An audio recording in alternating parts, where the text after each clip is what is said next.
Black सी पर रूस और यूक्रेन की सीधी जंग में क्या अमेरिका भी कूदने वाला है? यह सवाल इस वक्त यूक्रेन वॉर का सबसे नया सवाल बन गया है। पिछले 24 घंटे के अंदर अमेरिका की तरफ से 2 बड़े संकेत मिले। कल अमेरिकी राष्ट्रपति जो बाइडेन ने लैंड लीज एक्ट पर साइन किए, यूक्रेन के लिए भारी भरकम $40 अरब की मदद को मंजूरी दी। आज अमेरिकी नेवल फोर्स के स्पेशल कमांडो ब्लैक सी में दिखे, वो भी वॉरशिप में एक्सरसाइज करते हुए। इस एक्सरसाइज की तस्वीरें जानबूझकर, सोच समझकर पूरी दुनिया को दिखाई गई। यानी अमेरिका अपने दुश्मन को दिखाना चाहता है कि ब्लैक सी में है वो, और अपने सहयोगी दोस्तों के साथ एक साथ वॉर एक्सरसाइज कर रहा है। ब्लैक सी में अमेरिका के एक्टिव होने के क्या मायने हैं, आप खुद देखें।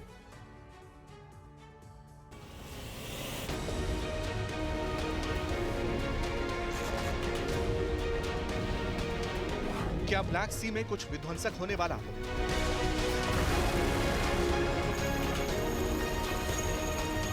क्या ब्लैक सी में होगी सुपर पावर्स की जंग?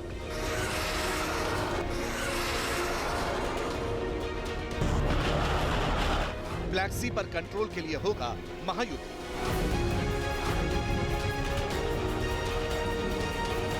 ये तमाम सवाल इसलिए पूछे जा रहे हैं क्योंकि अचानक ब्लैक सी के पानी में हलचल तेज हो गई है। जिस वक्त रूस ने ब्लैक सी में अपने 13 वॉरशिप एक्टिव किए, ठीक उसी वक्त अमेरिका ने भी ब्लैक सी में शक्ति प्रदर्शन किया।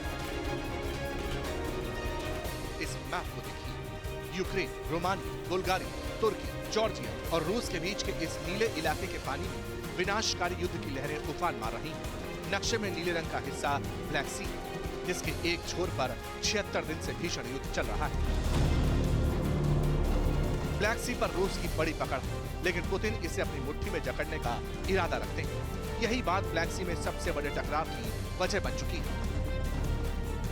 काले सागर में रूस की चुनौती का जवाब देने के लिए अमेरिका खुद पहुंच चुका है। रोमानिया बॉर्डर के पास ब्लैक सी में अमेरिकी फोर्स अपनी ताकत दिखा रही है। अमेरिका के नेवल फोर्स जवानों ने ब्लैक सी में तैनात वॉरशिप में उतरने का अभ्यास किया। यूएस नेवी सील्स ने युद्ध जैसे हालात में दुश्मन के जंगी जहाज में छापा मारने की प्रैक्टिस की। यह अभ्यास ब्लैक सी पर यूएस नेवी सील्स और रोमानिया की स्पेशल फोर्स के जवानों की जॉइंट एक्सरसाइज का हिस्सा है। ट्रोजन फुटप्रिंट एक्सरसाइज के तहत अमेरिका और यूरोप के 15 देशों के बीच इस तरह की जॉइंट एक्सरसाइज लगातार हो रही है। वैसे ये पहला मौका नहीं है जब यूएस फोर्सेस यूरोपीय देशों के साथ इस तरह की जॉइंट एक्सरसाइज में शामिल हुई है। पिछले हफ्ते ही यूएस आर्मी की स्पेशल फोर्स ग्रीन बेरेट्स ने हंगरी में स्पेशल ऑपरेशन फोर्सेस की एक्सरसाइज में हिस्सा लिया। यूक्रेन वॉर के बीच इस तरह की जॉइंट एक्सरसाइज का क्या मतलब है, वो भी ब्लैक सी। क्या अमेरिकी राष्ट्रपति जो बाइडेन ने यूक्रेन वॉर में सीधे शामिल होने के पुराने स्टैंड को बदल दिया? ऐसा कहने की कुछ बड़ी वजह भी है, जिनमें से एक तो बिल्कुल लेटेस्ट है।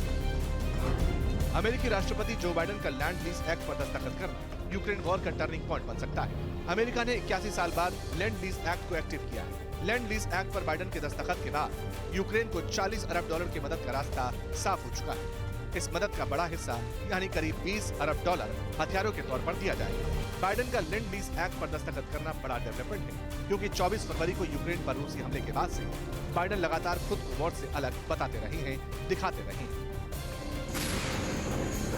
वॉर एक्सपर्ट्स कहते हैं कि अमेरिका के इस फैसले के बाद यूक्रेन वॉर ठंडा होने के बजाय लंबा खिंचेगा, क्योंकि इससे यूक्रेन को रूस के खिलाफ लड़ने के लिए और ताकत मिलेगी और एम्युनिशन मिलेगी। अमेरिका अब तक यूक्रेन वॉर में हथियारों की बड़ी खेप पहुंचा चुका है। अमेरिका ने यूक्रेन आर्मी को बड़ी संख्या में पोर्टेबल एंटी टैंक मिसाइल जमीन भेजी, शक्तिशाली एंटी एयरक्राफ्ट स्टिंगर मिसाइलें। हाल ही में अमेरिका ने यूक्रेन को होवित्जर तोप और बड़ी मात्रा में गोला बारूद भिजवाया, सैकड़ों स्विच ब्लेड ड्रोन दिए। यही नहीं, अमेरिका यूक्रेन को ठोस ड्रोन भी दे रहा है। सवाल ये है कि यूक्रेन को अनलिमिटेड वेपन्स की सप्लाई करके अमेरिकी राष्ट्रपति जो बाइडेन क्या हासिल करना चाहते हैं, या फिर जो बात वॉर एक्सपर्ट्स कह रहे हैं वही सही है। अमेरिका चाहता ही नहीं कि यूक्रेन में युद्ध खत्म हो। अमेरिका युद्ध लंबा खींचकर रूस को बर्बाद करने का मंसूबा पाले।